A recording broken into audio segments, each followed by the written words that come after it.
ए छोटा की ए अरे बंजी वाला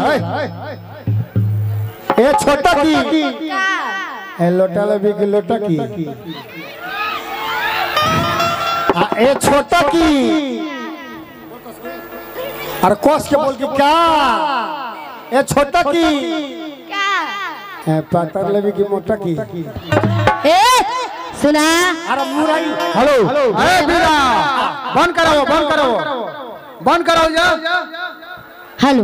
मैरिज हॉल के आगे जगह होके तो बैठावा एजा बंद करो आ जा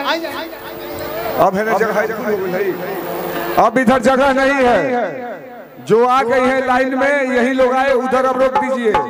अब औरतों के लिए जगह नहीं है ये ना बुक हो गया है तो आप लोग भाई उधर जहाँ जिनको जगह मिले वहीं पर रह जाइए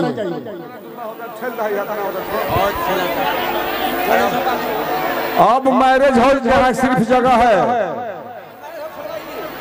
खुलवा दो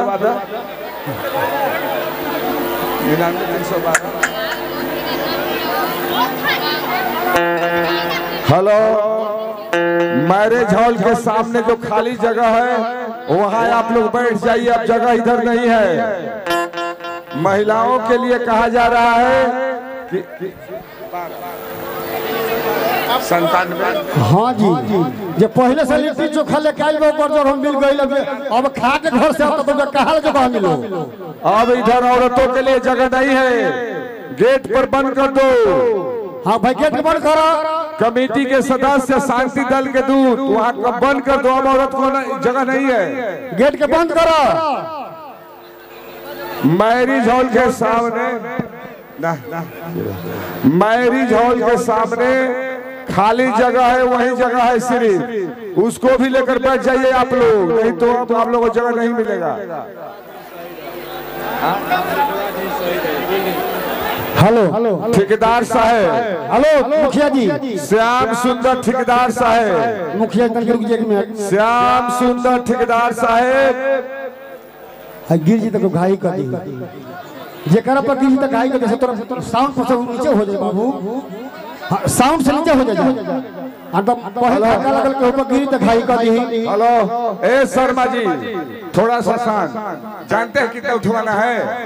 कम से कम 6-7 फीट हटवाइए इसके बाद दीवार है ऐसा अजय का दीवार है दिखाई नहीं पड़ेगा जितना दूर तक दीवार नहीं है उतना दूर खाली उठवा दीजिए मोड़वा दीजिए 1/4 सिर्फ 1/4 मोड़वाइएगा 1/4 सिर्फ बाबू साउंड पर किधर से इधर अब औरत को आने मत दीजिए आप लोग मैरिज हॉल के सामने बैठाइए वहाँ बैठाए सब खड़ी है हाँ साउंड से तो लोग खत्म बढ़िया रही ना तो धक्का धुक्की पे कभी